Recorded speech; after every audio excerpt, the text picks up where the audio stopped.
Good evening, Blue Jays. My name is Caitlin Miller, and I am the Associate Director of Alumni Relations at our alma mater, Elizabethtown College. I am so thrilled to be here with you tonight, presenting to you the Etown Alumni Concert Series featuring Samuel Mann, class of 1987. Samuel, thank you so much for being here with us this evening. My pleasure, Caitlin. I'm looking forward to it. Can't wait. Yeah, me too, Samuel. I'm right there with you. So I know that we're in for a real treat this evening. And not only are we going to hear some of Samuel's original music, his original works, but we're also going to hear his story, his love for music, how it started, how it's evolved. So Samuel, without further delay, do you want to start us off? Oh, sure. So I'm going to do a couple songs at a time. I'm doing them in chronological order when they were written. So these next two are from 1990, just a few years out of Etown. Leaving this town might be a bust. Don't want to go, but feel I must.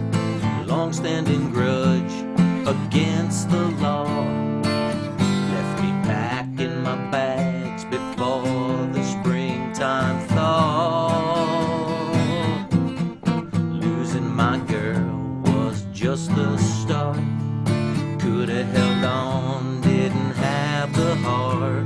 Sold all my wares to the company store. Packed a bus to my home, and I won't be back no more.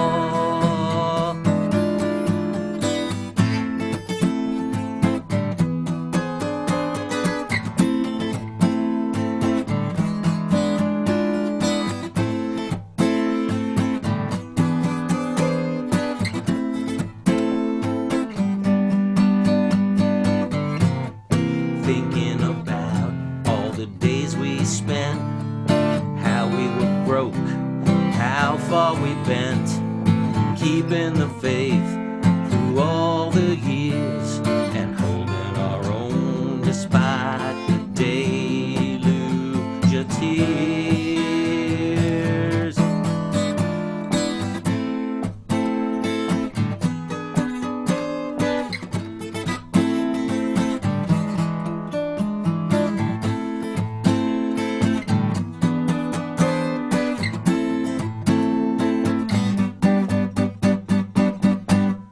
Leaving this town might be a bust.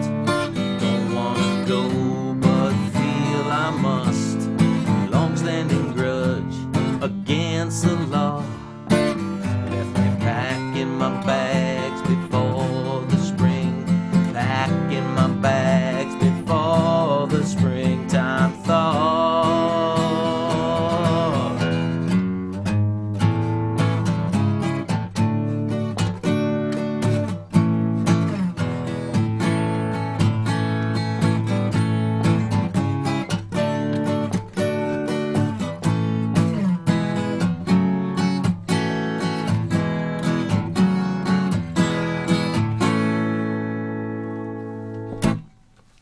Now here's another one, little finger picking style called Nothing Much.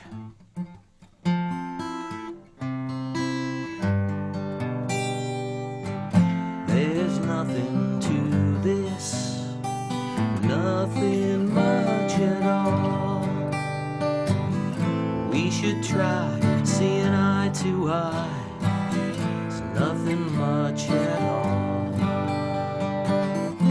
You see it clearly, I can't see it all. Slow down and I'll be round. It's nothing much at all. Oh babe, you got me sussed. Brought your bottle, toast to us. Raise your glass, say it fast. Words can get in the way when you got something to say. Hey, it stands before you. Stand about 10 feet tall. Reach out to touch, can't feel much. It's nothing much at all. Tell us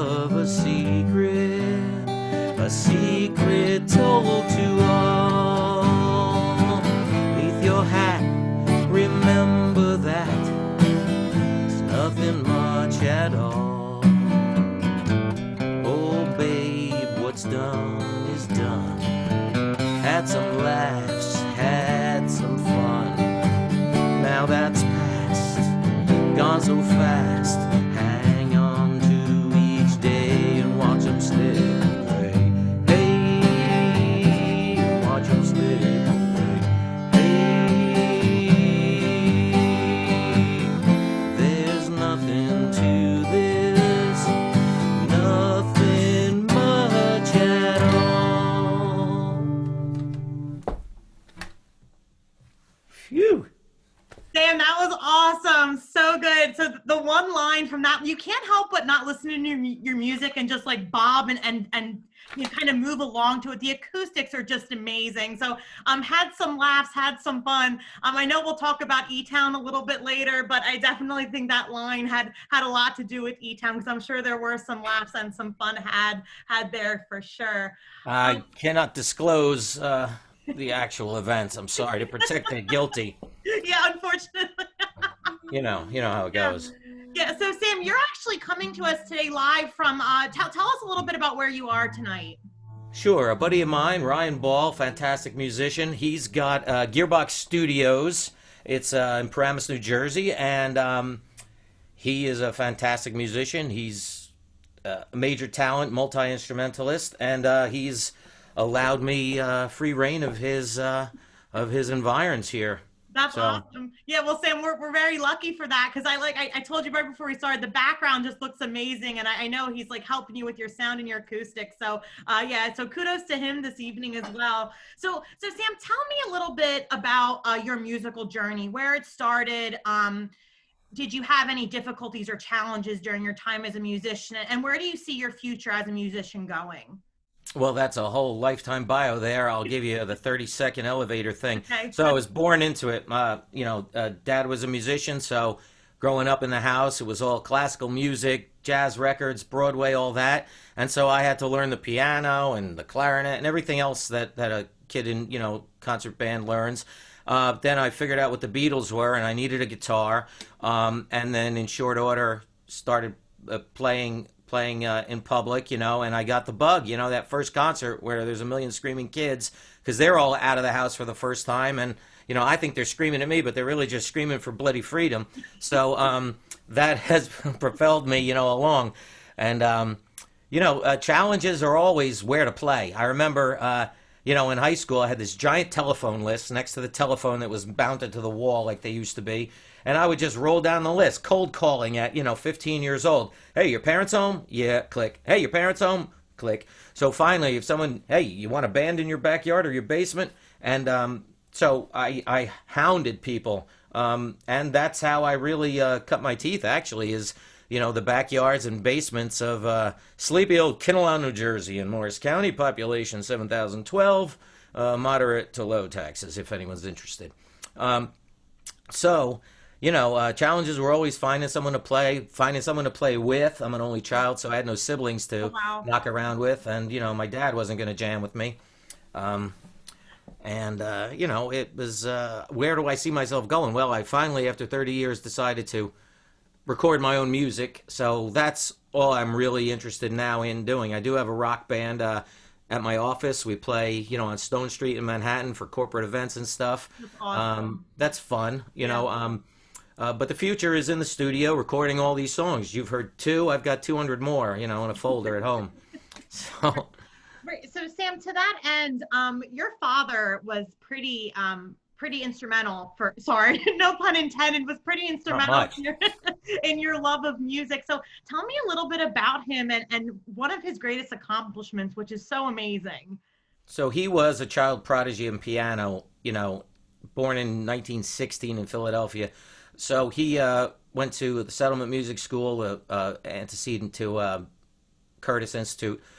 He was supporting the family during the Depression on piano, moved to New York when he was a young guy, and, joined the swing bands, Jimmy Dorsey, Charlie Spivak, Ray Noble, Carmen McRae, and he was a arranger and all, and he always wrote songs. So after the war, the band business was sort of fading, so he just became a full-time songwriter, had a few partners, And, you know, music business, there's a lot of luck because in the old days of Tin Pan Alley, it was songwriters, song pluggers, A&R men, and the artists. And, Sure. you know, the only vestige of that that remains today is in Nashville, and where they still have all the, you know, these days most people write their own, sing their own, and that whole microcosm, that whole industry is kaput now.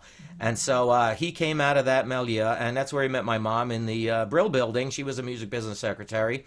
And so he started writing songs, and he would make his living, pushing out 12 songs a week for $15 advances to support his first family. He was married twice. I'm the son of the second wife, my mother, who I'm still with, who's 90 years old, still cranking along. So he wrote Frank Sinatra's In the Wee Small Hours of the Morning. It was a fluke event by sheer happenstance after a poker game.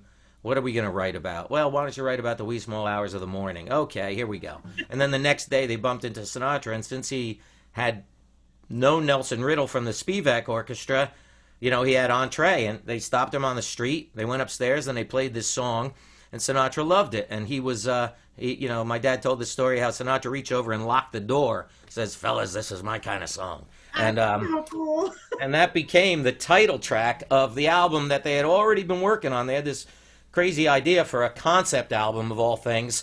And so my dad's song In the Wee Small Hours of the Morning became the capstone, the concept art, and everything. And much to the chagrin of my dad and his songwriting partner, Bob Hilliard, they never issued a single. So he was crestfallen because, you know, if you had a Sinatra single, you're a made man in the music business. Sure. No single. So this album languished. You know, it didn't do much, and Sinatra went on to more swinging and hip things. And, Yeah. you know, so why don't I give you a verse of it just so everyone sort of recognizes the song I'm talking about Yeah, here. that'd be great, Sam. Thank you.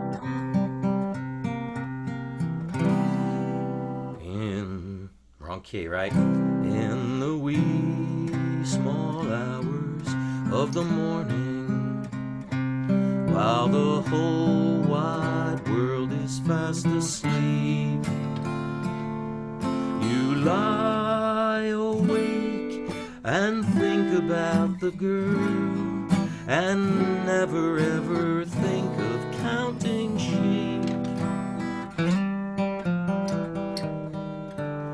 When your lonely heart has learned its lesson, you'd be hers if only she would call. In the wee small hours of the morning, that's the time you miss her most of all.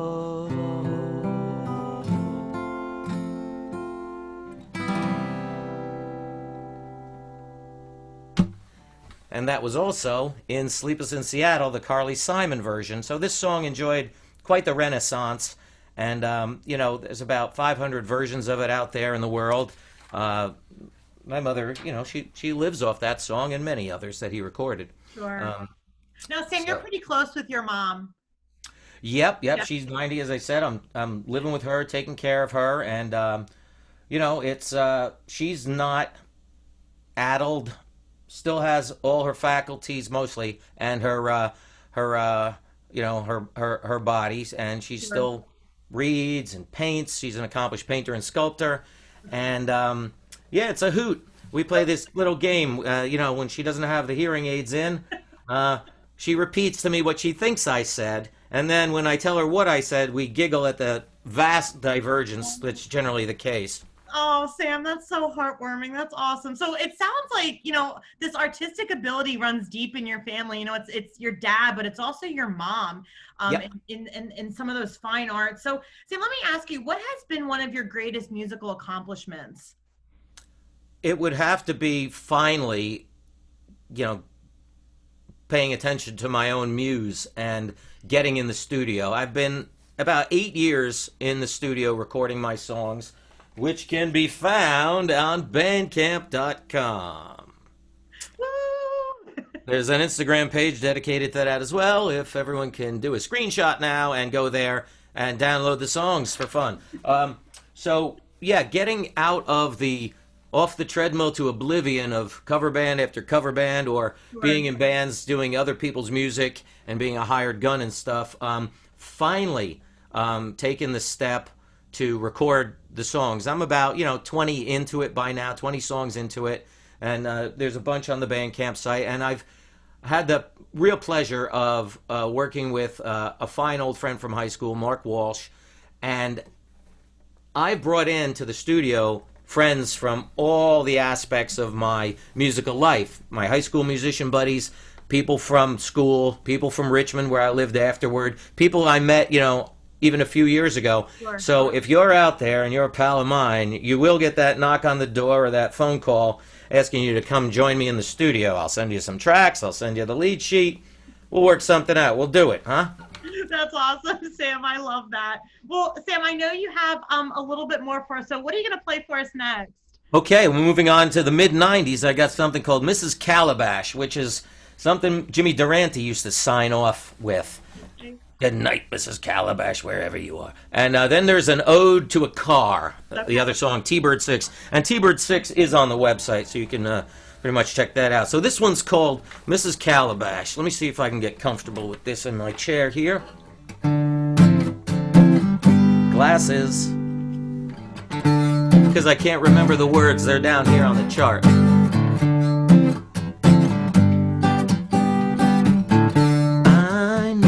Question why you stole my heart. Had no insecurities, playing the part in a play about a lonely man who cried from the start, and nothing seems to change the way his everyday starts. So I know I'll never leave his side again. I'll never be unkind again, although it's in my mind. I did not run around this sleepy town, never took the chance of losing the one love I had found. In a land of loneliness, perchance I'd miss what happened on a star. Now that life of emptiness, I kiss Mrs. Calabash wherever you are. And I know I'll never leave her side again. I'll never be unkind again, although it's in my mind.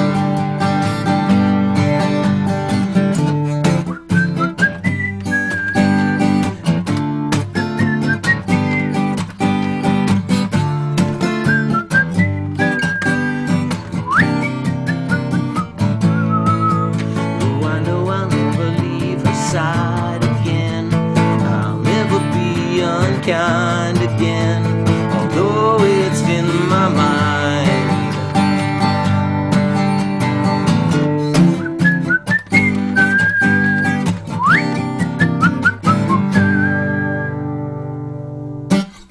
That's for you, Jimmy. Okay, T-Bird 6 is just a fictional love song to a car.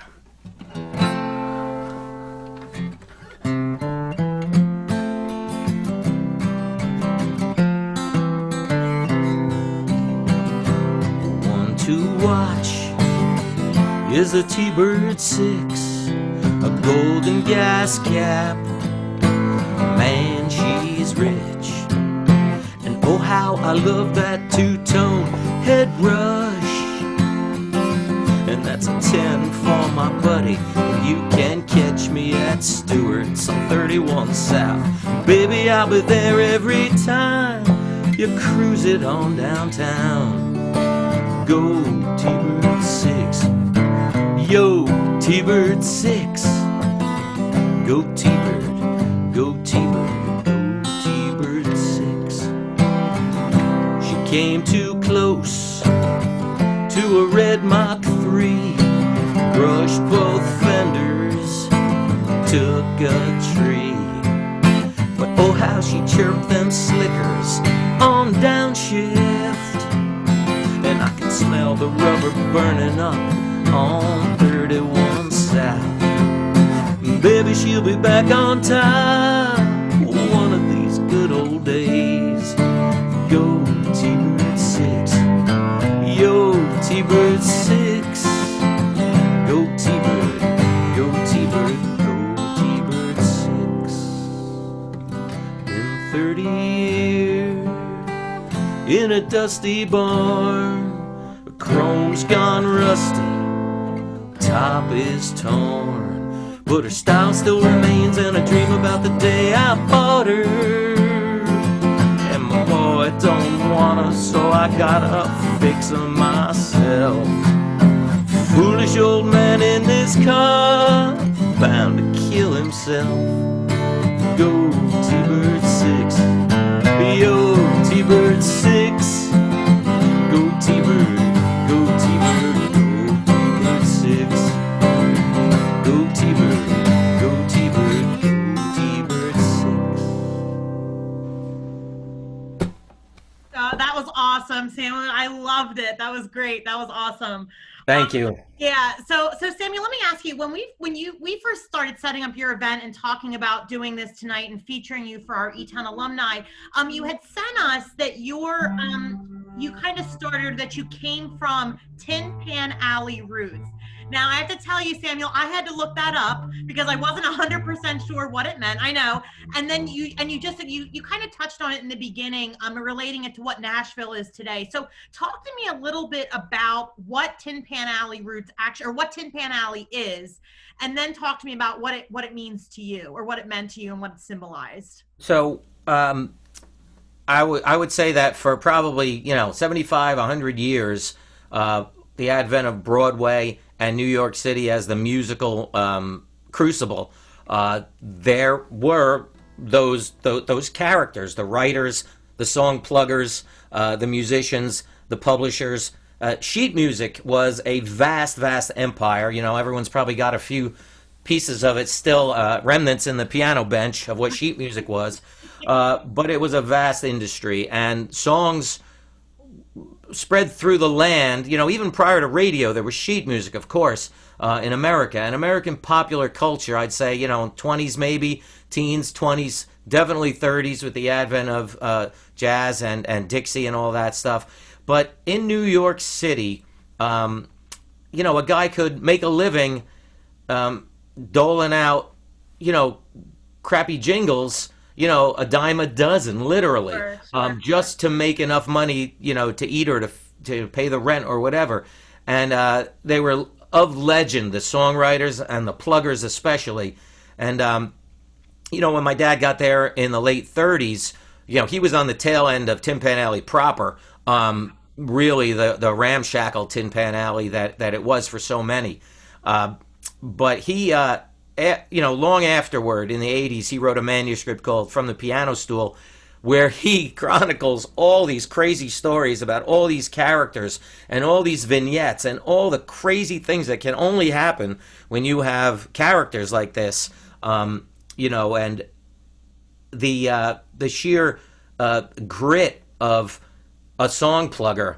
I mean, you had to pound down the doors. You had to come up with gimmicks. One of my dad's songwriters, Red Evans, one of his songwriting partners, he played an ocarina. They called it the sweet potato. It's a little, it looks like a sweet potato with holes drilled in it, and it sounds like, a little wooden flute.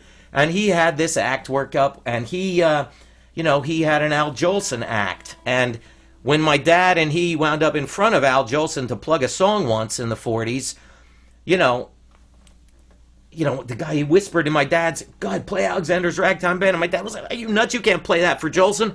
And so they did that, and they found themselves, kicked out on their ear. They blew their opportunity. But the characters, the madness, the all the odd hours, and the restaurants. I mean, Lindy's, Sardi's, Toots Shor's, Hung Fat, all of these restaurants in the Broadway theater district, they were frequented, and all the deals went down there. And, they were on credit, too. I mean, a song plugger who was good for a few songs, sure, you'll extend them lunch credit, but But this is all gone with the advent of the solo musician or the self-writing, self-publishing musician, or the big record companies. That this all went out. This equation, the characters, they all faded away probably by the early '50s with the advent of doo-wop.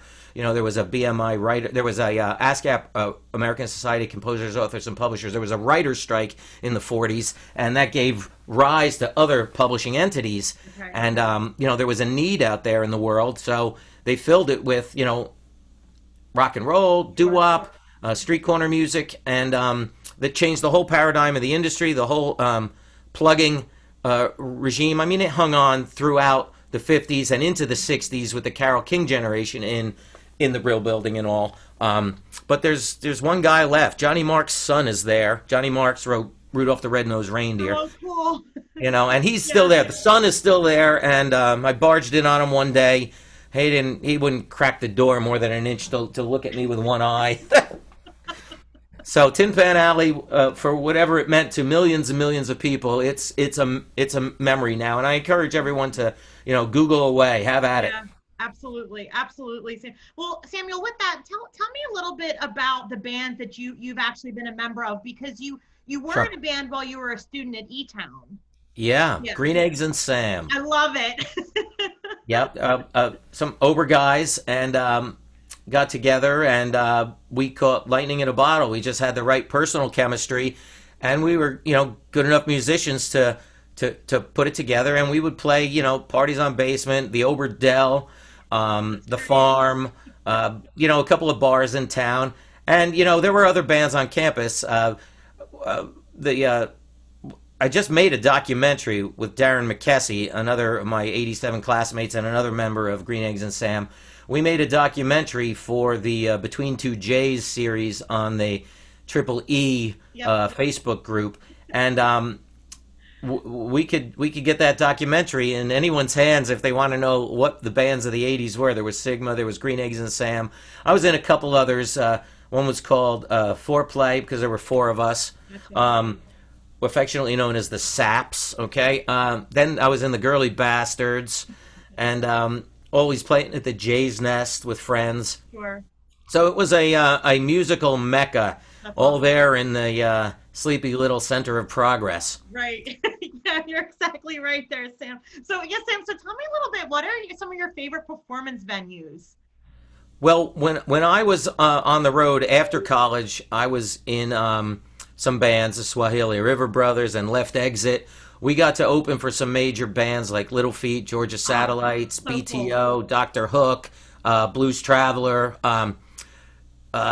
So some of the venues there were great, of course. But some of the memorable venues are generally the tiny ones, the little S-holes. There's a cool place in, I don't even know if it's there anymore. It was an outdoor pavilion thing, Greek theater style thing called Ziggy's in Winston-Salem. And that was all dirt floor, dirt everything. It was cool. The Bayou in Washington D.C. comes to mind. But of course, Ober Dell. I mean, behold, you have it all out there in front of you. It was the greatest gig ever at the time. Sure, absolutely, absolutely, Samuel. So you talked a little bit about music writing, and can you tell me about your creative process?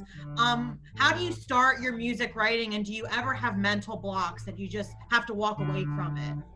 Well, I think you realize that during the sound check for this event, when I just started to spout and sing random stuff, sometimes it actually comes that way. I will quite literally sit down and just bay at the moon, and some interesting turn of phrase or thought will come out, and I'll keep it. I'll log it somehow. But it can happen as easily as that. Sometimes you plan something out and it doesn't work at all like you expected. Sometimes the music is first. You get a little interesting thing on guitar like... And I've been playing that 20 years, and I've yet to put any words to that. So maybe tonight's the night. I don't know. Maybe. But sometimes it just comes. And I revisit the songs. You talk about a mental block. The English language is so versatile that, I get into a dead end or something. I can always paraphrase or rewrite the prior sentence, you can say the same thing 42 ways. The language is so versatile. So I'm lucky that way. I don't have to experience quite the mental block. I could just put it down, go to another song, because I always got 25 or 30 working at the same time. Yeah, and if you do hit the wall, you just pick up something else, or you go get the mail, or you dig a hole in the yard and come on back. Sure. Well, okay, Samuel, I'm going to stop asking you questions for right now. I'll be back again, but I want to throw it back to you. So what Sure. do you have for us coming up here next? Okay, here's a fictional thing called Skiff from '98. It's about basically a shipwrecked dude long before Castaway came. I think, when did Castaway come out as a movie? 95, 98? I don't even know. But this song reminds me of that.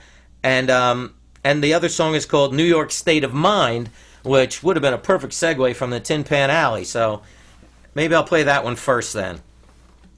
Okay, New York State of Mind.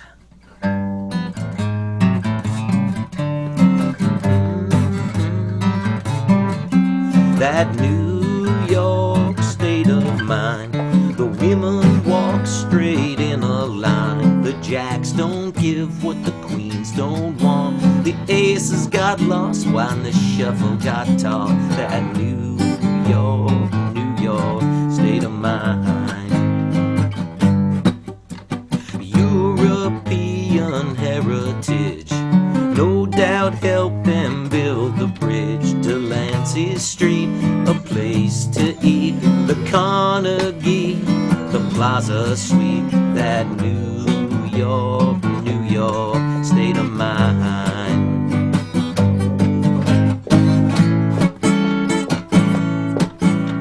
Statue green with liberty, what do my two red eyes see?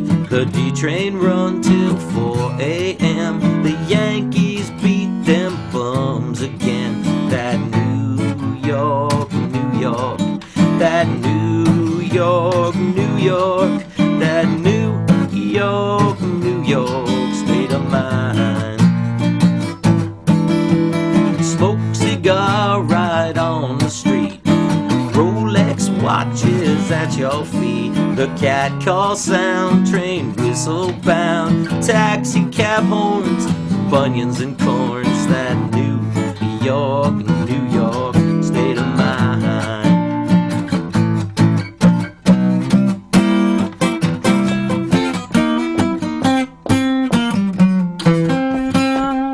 Burning pretzel squeegee men, West Side Highway closed again, the Great White Way, urban decay, the Chelsea Pier, and ice cold beer. That New York, that New York, that New York state of mind.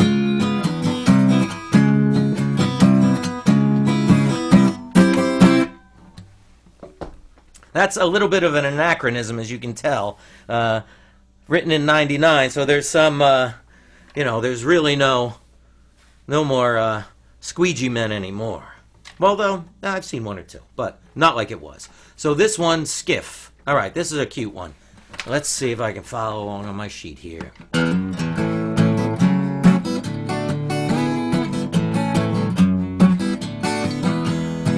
I long to sail upon the seven seas in a little wooden ship, propelled only by breeze, and I wonder why this feeling has been handed down to me, to sail across the ocean just as far as I can see. I heed the call of distant foreign shores, I will make it there by sailing these two oars, and I'm guided by the heavens, pushed along somehow, four winds at my rear, good fortune on the bow. Blow, blow, wind blow, the shore, coral reef, oh no, the rocks, the wind and the rain, same old refrain, ahoy, ahoy to rain. Sun-scorched scorch my face, parch me to the core. Been on these old waves 4 days and 7 score, and the gulls that keep my spirits high now give me solitude to navigate by starlight, primitive and crude. Blow, blow, wind, blow. The shoal, coral reef or no, the rocks, the wind and the rain. Same old refrain. Ahoy, ahoy, ahoy, ahoy terrain. Ahoy, ahoy terrain. Ahoy terrain. Ahoy, ahoy terrain. Cute, huh? Samuel, that was awesome. So, okay, so I have to tell you, I really am dying to know what some of your musical preferences are. So I, like you, grew up in a house of musicians. My dad, my grandmother, grew up listening to the band Blood, Sweat, and Tears, Bruce Hornsby, Tom Petty. So I'm a big, big music buff. But I gotta ask you, who is your favorite artist? If you could pick one, and if you can, it's okay, but. No. No, okay. No. Well, actually, a fellow Etown alumni named Steve Ward is my favorite. Okay. The guy's amazing. You got to get him on your show. But obviously, let's see. So Beatles, yeah, Beatles, Zeppelin, The Dead, Hank Williams Sr. He was my first influence, Hank Sr. Okay. And if you ask me about today, who do I love? Raul Malo and the Mavericks. There's a guy named Marco Foster who I discovered on Instagram who's absolutely insane. He sings. Notes, Sam. Sorry, I am. He sings so. Yeah, do that. He sings so beautifully. He's on a Carnival Cruise commercial, doing something. But Sturgill Simpson kicks ass, right? Marty Stewart, I love. Let's see. I don't listen to a lot of radio, and I should. But while I'm driving, there's FUV 90.7 FM in the tri-state area here in New York, where I live, North Jersey area, and it is a mecca for singers-songwriters.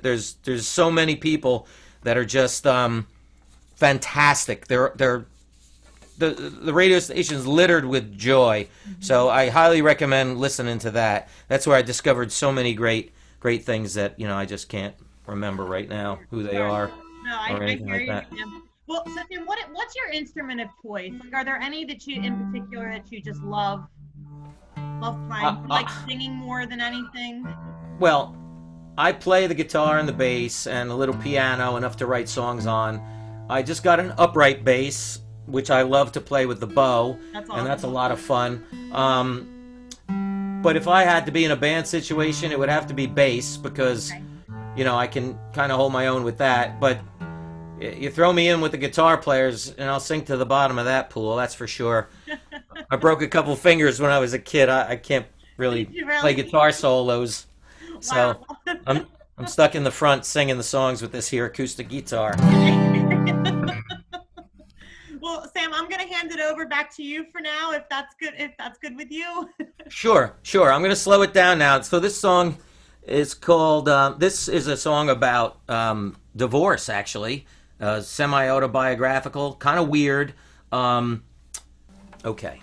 The blondes get all the glory. This is for the brunettes. Okay. So.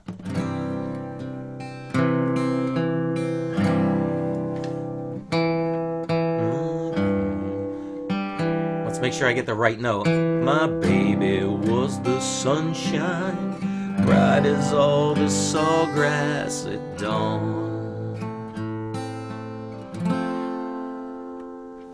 My baby was the best and the brightest. She led me on and on, till one day out of nowhere she packed up all her things and gone.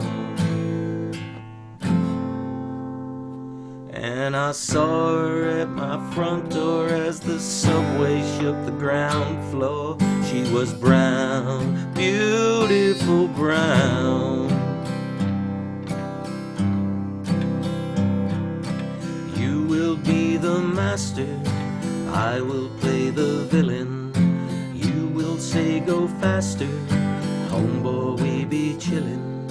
I don't sound so bitchin', least of all be thrillin'. You recite your Chaucer, and I'll expound on Dylan. Oh, I bust out the peanut butter and jam. Gonna steal my mama's hatchback if I can.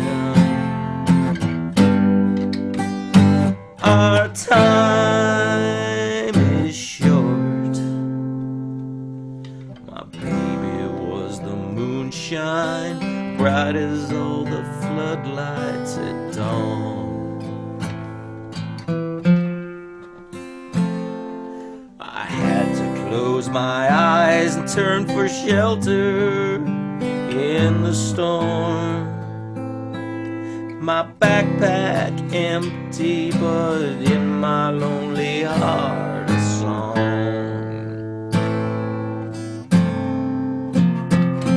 And I found her on my front door as the subway shook the ground floor. She was brown, beautiful brown.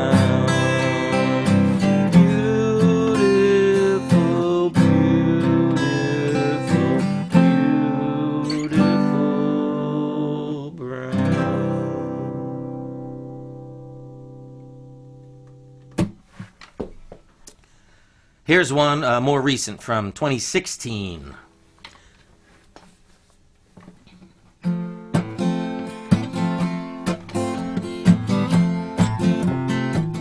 Are you made of stone?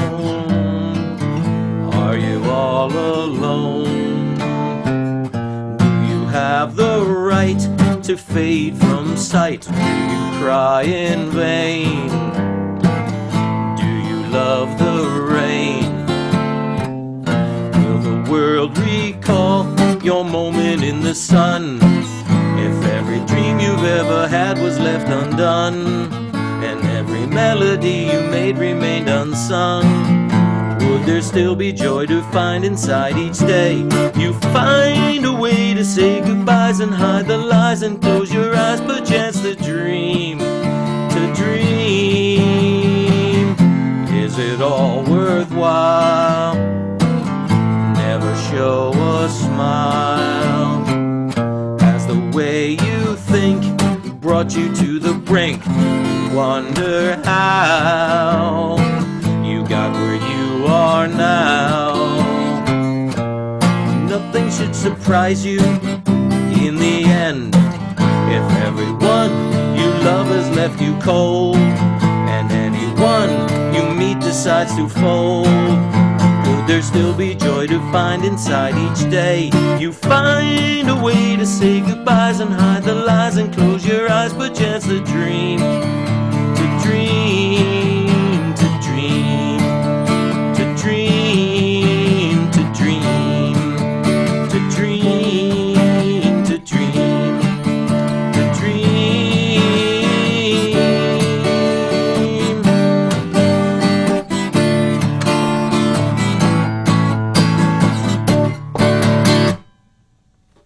Woo! From the sublime to the ridiculous. That was great, Samuel. So we haven't really talked about your time at Etown yet, and I really want to know more about, and I know we're going back some years, but talk to me a little bit about some of your fondest memories of being an Etown student. Well, there's a few regarding academia, of course. Yeah. There's a few regarding social life, of course. And I suppose in hindsight, there's, plenty to look back on as far as, being in the crucible of changing from, childhood to adulthood or whatever. Academically, it was rewarding to gain the approval of, some of the toughest professors out there. People who would complain about professors who were, really, really hard and all. and some of the guys like Ken Kreider in the history department, Tom Winpenny in history. Sure. These guys, you know, they had personas of their own, but I found that if I were to just engage, I would be fortunate enough to maybe penetrate that, and you know, they might have been, you know, thirsty for certain students to actually participate rather than just, you know, prattling on and having people clock watching. Sure. So it was gratifying to double my major to history, and really know the history department.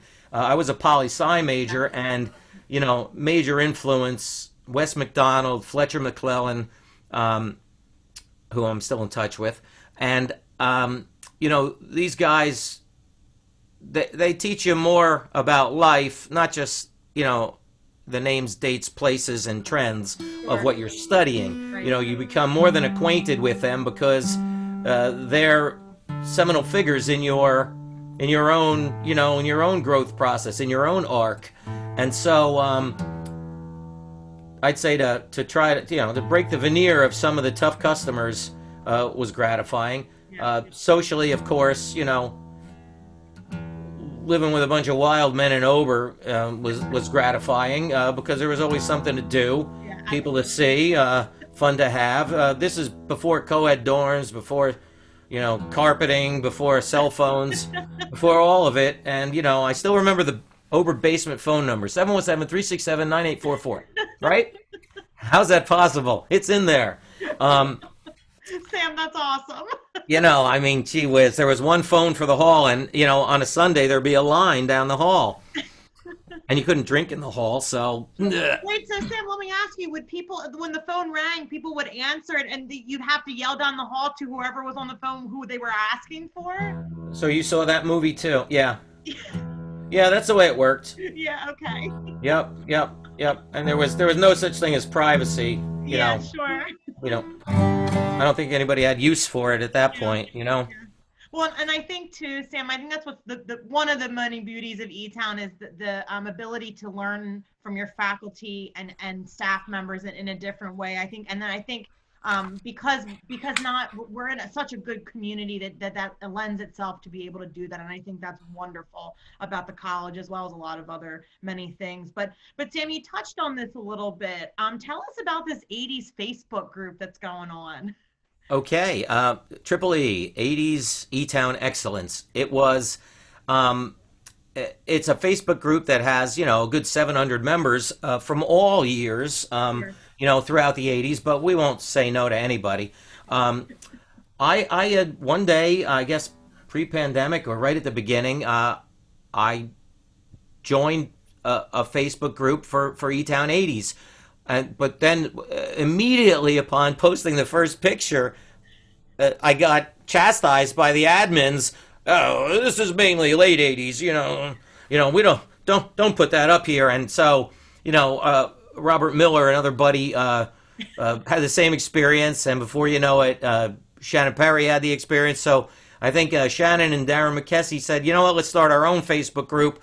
And we did, and then we got the deluge of everybody, and if we weren't shy with the photos. I mean, you know, there's probably 4,000 photos up there now. Wow. And then it evolved. It became a celebration of the school's culture, too, and spoofing on Between Two Ferns. Darren and Shannon started Between Two J's, and it's a Zoom talk show. I was fortunate enough to be a most recent guest when they showed the music movie, but they've had an incredible series with incredible stories, and they didn't shy away from the tough topics, you know, and they've had student guests, school guests, coaches, other classes. You know, we took a collection to present the class of 2020 with a gift, 4 Adirondack chairs, which are on campus. They were unveiled at homecoming recently. But the group has turned into such an amazing network, such a support group, sounding post, and you know, it's uncensored. You know, people drop the F-bomb, that's okay, and it's just a lot of fun. And I think they brought joy to a lot of people in tenuous times. Absolutely. People would look forward to the Zooms and between two J's, and just regular activity on the wall. You never knew who was going to post pictures, from what party or what Halloween a costume party or what Jello wrestling or what dance or whatever, or furniture out in the lawns. They'd recreate people's rooms outside, as a prank. It's a hoot. It brought back the salad days we all experienced, and I touch on this in the film that with the perspective of time, it really emphasizes how golden those moments were, those years, and they go so fast when you're there. Think today how fast a quarter goes. 3 months. You leave for school, you come home at Thanksgiving and Christmas. That's it. That's a semester, and I mean, in the business world, that's poof. That happens in a blink of an eye. And so as we age, as we get older, the faster we go, the rounder we get. It just goes faster. So looking back on those formative years, those incredible great years where you forged friendships, it's like in the trenches. You're doing battle with your buddies throughout these formative years of growth, and it's uncertain. You go away to school, you don't know what's going to happen. Is it going to be an alienating experience? Am I going to be homesick? Am I going to get pranked? Am I going to get pennied in, where they used to hammer you into the room with pennies that wedged the door? You couldn't get out. You had to jump out the window. Were you going to be accepted? Who knows? And because of the small nature of the school, I think you had entree into any social group. The cliques, although they were there, they weren't standoffish. You could join somehow a group of disparate individuals. I found myself on the Ober basement. They had the highest cumulative grade point average. How did I find myself there? Well, they were intellectuals, okay? They were artists, okay? But that didn't stop me from hanging out with people from Founders, Sure. and vice versa. And I found it very welcoming, although there was, everyone gets their share of pain, delusion, and woe at that age. It could be at school, it could be, working, as a landscaper or as a lineman. Many of my friends had their blue-collar careers. They're retiring now. They put their 30 years in on whatever it was, and they're off seeing the world, seeing the country, at least now in the RVs, and I'm still on the slag heap going to an office and everything. So, who had the right plan? You can't say. Yeah. It brings me to another point, though, that we had touched on in the prep, the underdog theme. Etown being a small place, yet producing incredible people who go on and conquer the world and do these great things, or they go in and they've gone on to conquer their own world, their own community, their own family. They have created out of nothing, right? So if a small school like Etown can produce these rock stars in all fields, who needs a giant school where you could fade into anonymity and be a number? So it's like a metaphor for the underdog. Yep. And I was just thinking about how these lessons we learned at this small school, in the middle of corn country, not that there's anything wrong with that. I wouldn't have traded it for the biggest university, in the most, historic setting, with the most, biggest parties. I wouldn't trade Etown for anything. And I'm psyched to say that, and this show is a testament to that. Yeah. So is the Triple E group. So is every homecoming. Well, Sam, thank you. I think everything you said about Etown was it was absolutely perfect. And I could not agree with you more on everything you said. I had those same experiences as a 2012 grad. So I wholeheartedly agree with you there. So, Sam, I'm going to turn it back to you one more time to finish us up this evening, and then we'll come back on for a close. Sounds good. I have one more, and this is something from 2016. It came out. I wrote it the morning of Mother's Day, and I put it on my Facebook feed. And it's got, last I checked, a couple thousand views over time. But this song is so just delicious and beautiful. I'm allowed to say that because I've been humbled so far, right? So this one's called Mama Won't Forget, and I dedicate it to my mama who's sitting home with the cat who had a stroke and is dying. So for you too, for Mom and Buddy. Okay, so.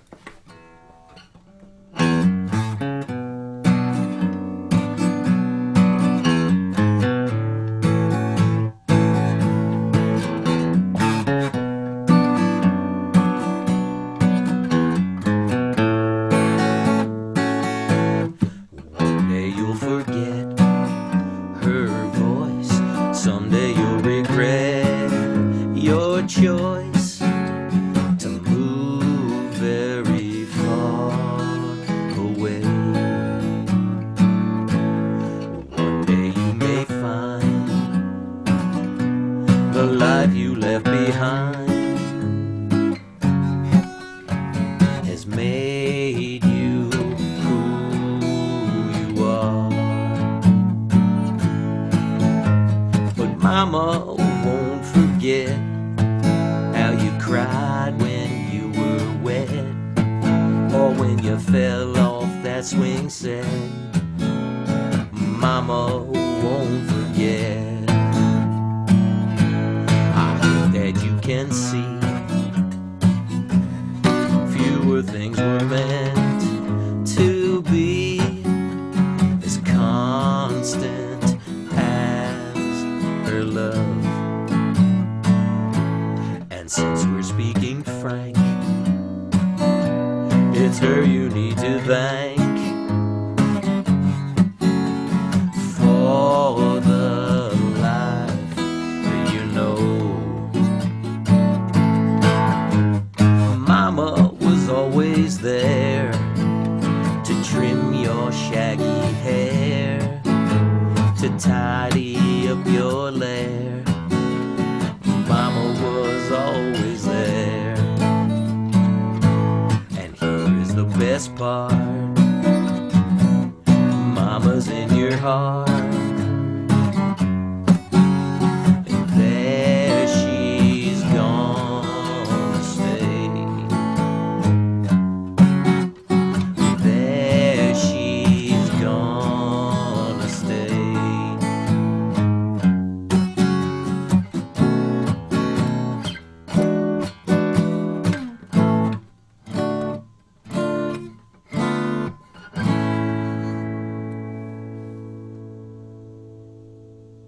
Thank you so much again. That was wonderful. Let us all know if anybody's interested in downloading your music or following your social channels there. Where should they go? So that's it right there. We're gonna have a recording of this available at the end as well. So I will be sure to share that with all of our folks who watch and anybody who tunes in later to watch the show here. But Samuel, again, I can't thank you enough. We're gonna have more virtual events coming up here in preparation of the holiday season, including a virtual alumni paint night and trivia night. So please make plans to join us. We would love to be with you again. And Samuel, do you have any closing remarks for our audience this evening? How about a little something I heard on a Yo-Yo Ma video recently? He was, at the height of his powers, the greatest cellist in the world, and he was telling the story how he was slaying it with one of the most technical pieces, and he was bored out of his mind. And so right then and there, he says he decided that he needed to eschew the technical and bring about the passion. So he has dedicated his life ever since that moment to bringing passion through performance. So don't worry about the warts. Don't worry about the mistakes. Don't worry about being too technically proficient. As long as you can be a conduit through your soul and give a performance. Bring the moment. Bring right now, the immediacy of right now to a performance. You may never play it again the same way twice, but for anybody out there who's a musician or thinking about becoming a musician, it's never too late. And bring your own self through the music. Don't try to make it like anyone else. Don't try to make it like it's written. Don't try to make it perfect. Don't try to imitate. Just have fun with it. Let it shine through your own eyes. And that's my final musical thought. And in a final thought on everything else, I would just say, be nice. Reserve criticism, and I should take my own advice, right? Offer assistance, and as part of one other thing, if you're called upon to render assistance, don't consider it help. Consider it as service. If you can serve others, not so much help them, I think help comes with a burden of reciprocity of those who are receiving it, maybe. So just consider it service, and then it's pure and free and clear. I learned that as a breast cancer organization volunteer, where you serve, you don't help, and that's a lifelong lesson I've taken. And to educate for service, why not? Yeah. Oh, So, Sam, that was beautiful. Caitlin, Yeah, thank you thank so you so much. much for having me. I Yeah. truly enjoyed this, Good. and I'll be in touch about the next gig. Perfect. That sounds good, Samuel. Thank you. And Samuel, I got to tell you, we always like to close our program by saying Blue Jays always. So I'm going to say it. Blue Jays always. Jays always. There you go. Thank you, Sam. Thank you all so much for joining us tonight. We're going to hopefully have Sam on here again soon, and we hopefully all will be able to join us. So Samuel, thank you so much again, and have a wonderful evening, everybody.